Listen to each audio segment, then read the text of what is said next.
आज जो यादव जी ने कहा उससे मैं सहमत हूँ कि देश की हालत बहुत ख़राब है, नफरत फैलाई जा रही है और देश को बांटा जा रहा है।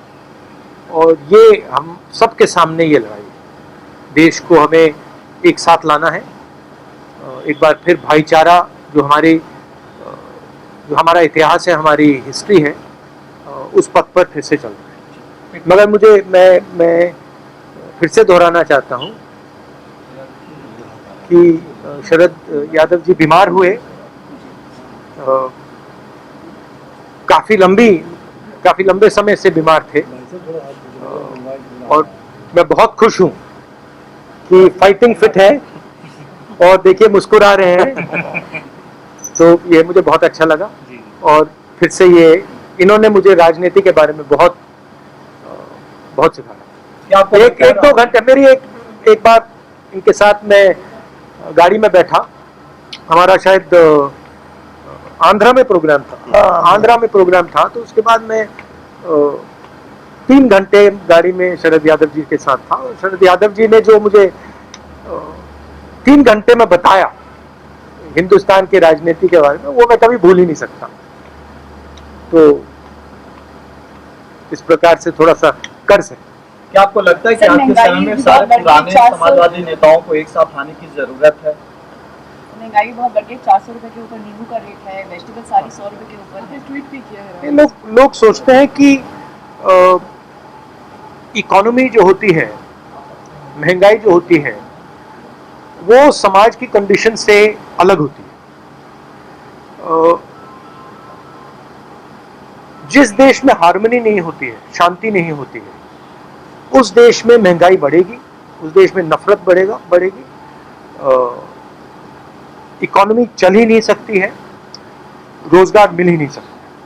अगर देश को मजबूत बनाना है तो सबसे जरूरी चीज शांति, हार्मनी ये है।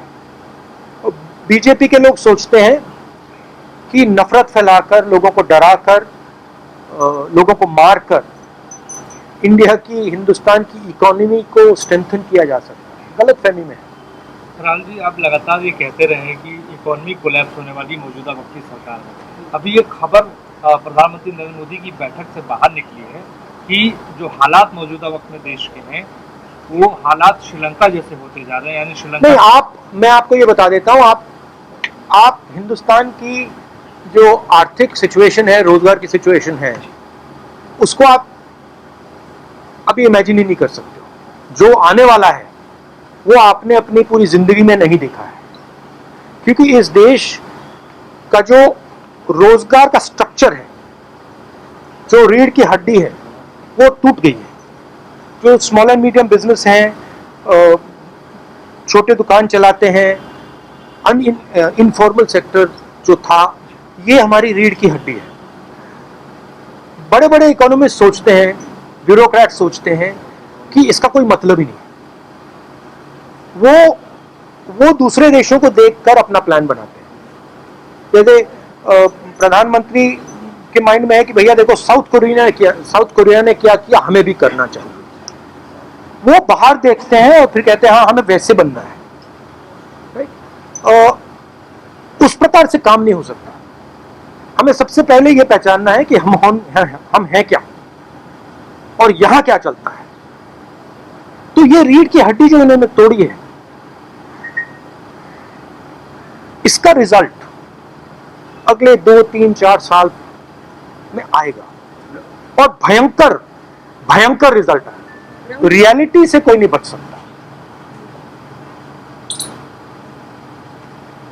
टेम्पररीली मॉडर्न पॉलिटिक्स में रियलिटी से बचने का तरीका मीडिया है। मीडिया को आप 6 महीने, 1 साल, 2 साल, 3 साल मीडिया के थ्रू आप सच्चाई को दबा सकते हो, छुपा सकते हो। मगर जब वो सच्चाई युवा के पेट तक पहुंचती है, युवा के माता पिता के पेट तक पहुंचती है, तो फिर मीडिया उसको नहीं संभाल पाता है। पिछले 2-3 साल मीडिया ने सच्चाई को छुपाया है। हमारे इंस्टीट्यूशंस ने मीडिया ने, बीजेपी के नेताओं ने, आरएसएस ने सच्चाई को छुपा के रखा है। अब आस्ते आस्ते सच्चाई बाहर निकलेगी। वही हुआ है श्रीलंका में। श्रीलंका में सच्चाई बाहर आ गई, हिंदुस्तान में सच्चाई बाहर आएगी। फर्क क्या है? हिंदुस्तान को बांटा भी गया है। हिंदुस्तान में अलग अलग ग्रुप्स बना दिया। पहले ये एक देश हुआ करता था, अब अलग अलग देश के अंदर अलग अलग देश बना दिया है। एक इन लोगों का देश, दूसरा इन लोगों का देश, तीसरा इन लोगों का देश, और इन सबको एक दूसरे से लड़ाया जाता है। तो जब ये दर्द आएगा तो हिंसा आएगी। अभी मत मानो मेरी बात,